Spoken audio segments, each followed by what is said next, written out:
How are you today? Hope you're having a great day. Today we're going to do ESL Serious. So I'm a very serious teacher, right? Professional. When I first started out teaching ESL online, I wore a collared shirt every day. Now I can just, the parents know me. I've had most of their kids for 3, 4, 5, 6 years. So I can wear my t-shirts now, different colors, to make it a little bit more personal so that they're not always seeing me in the same things all the time. But in the beginning, I think for the first 3 years, I wore collared shirts. So parents, because what I'm seeing a lot lately on a lot of the parent feedback, they're looking for professional teachers. And so it's okay if you're not serious all the time, but most of the time they're looking for professional looking teachers. A pretty good background like this is okay. I know you can see my bed there, but over there you see my bed.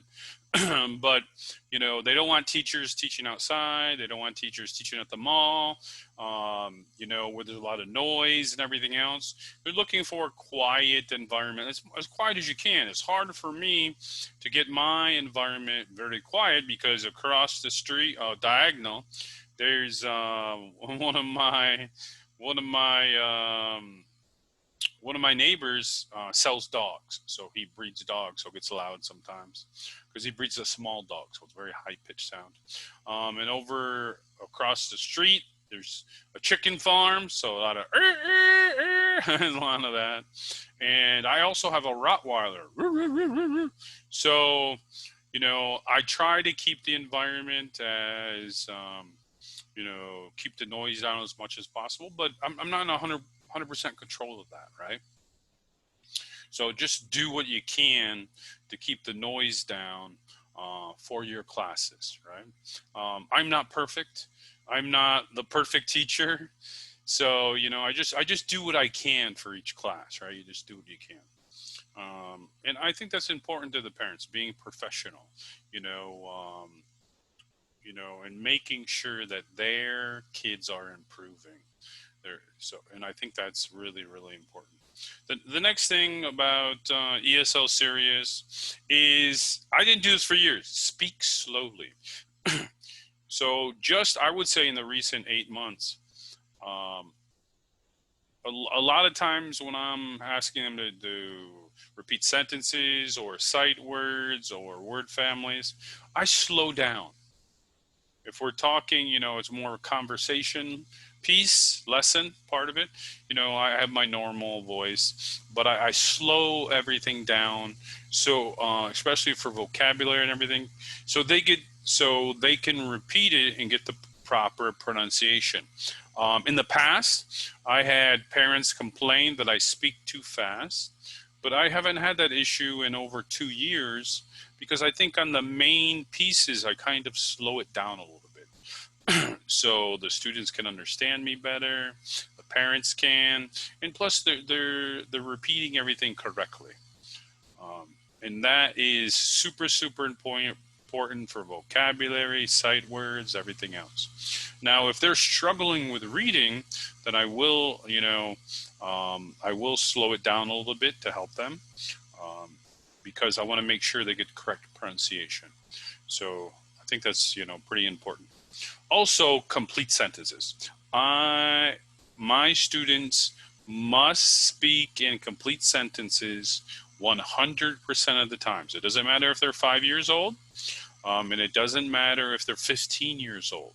I have more trouble with the teenagers speaking in complete sentences than the other students. So if they're just giving me a yes, no answer, I say the whole sentence, I make them repeat it. And I don't go on until it's finished and it's right. So, that's very important because that's what the parents want. They want their kids speaking in complete sentences. So if you're a parent and your teacher, says something and then the student goes yes or no, or you have a teacher that says, yes, I want chocolate ice cream, and make them repeat it. That's what the parents want. They want to see that their their kid is producing language, even if they're just repeating it. That's okay. They wanna see complete sentences. It's very, very important to them, because they don't want their kids going out there in life and just saying yes or no. They want to make sure they're explaining things. I always ask them why a lot, because I want to make sure I'm digging into their vocabulary and they really understand things. Okay, next one. All right. And when you're doing this, let's say you're doing wild animals or pets, ask them, do you have any pets? Do you have a cat, dog, fish, turtle, alligator, monkey, right? I joke with them a lot. And dig into that. If they're like, no, I don't have any pets. Do you want a pet? Yes, I want a pet. What do you want? I want a small dog. What color dog do you want, right? So you're kind of digging in. You're digging in to see where their vocabulary stops. And I think that's very important, because then they're really learning. Then they're really learning. Okay, so this lesson was on. No, this one was on serious ESL teachers. I am a very serious teacher. Like my last video, you'll see I do have some phrases I joke around with the students, but most of the time I would say I'm a very serious teacher. I'm very professional, and that's what most of the parents are looking for. Because when I look at the feedback on new parents before I even teach, they want teachers to be professional.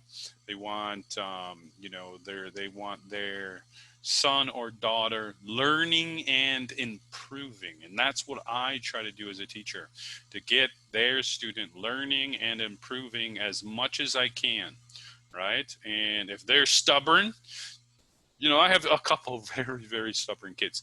They don't want to repeat things. I force them to do that because that's what the parents want. And plus, you want them to get into the habit of making sentences. I think that's important, because if they're not saying sentences, you don't know is their grammar right? Are they using the subject correctly? Are they using the verbs correctly where they should be, right? So I think that's really super important, just to get them on the same page as you, as the parent, and then you're all working together. Like some of the parents, I had a student yesterday, new student, and I asked my mom. I would say for 2 years I was very strict with the parents and not nice to them, really. But recently, I would say the last, I don't know, maybe 8 or 9 months, I've been very soft on the parents, and it's been working. So I'll say, yesterday I said, Mom, can you please not interrupt my class, because I'm trying to get Bobby to make sentences. And the mom just left us alone. She's still there. She's listening, but she's not saying anything. She's not correcting. Like when like I have to correct a word like serious, right? She just waits until we're finished reading, and then I correct the student. And that's what I want. I want the parents to, after class, if they're listening, that's okay, to help them, right? But not during class.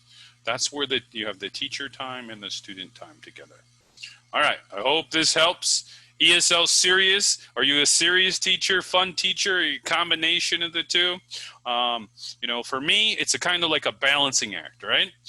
Sometimes I'm super serious, sometimes I'm a little bit funny, but I'm throughout the whole class, it's like this, right? It's like a roller coaster. And you don't want to have a monotone voice like, hello, how are you? You don't want that, right? You want your voice to be going up and down all the time. So your students learn that the English language isn't monotone, right? Because I hear some of my students speaking a monotone, and that's not how the English language is. It goes up and down all over the place, right? It's like a big roller coaster. Oh no. All right, I got to go now. I hope this was helpful. All right, bye. See you later.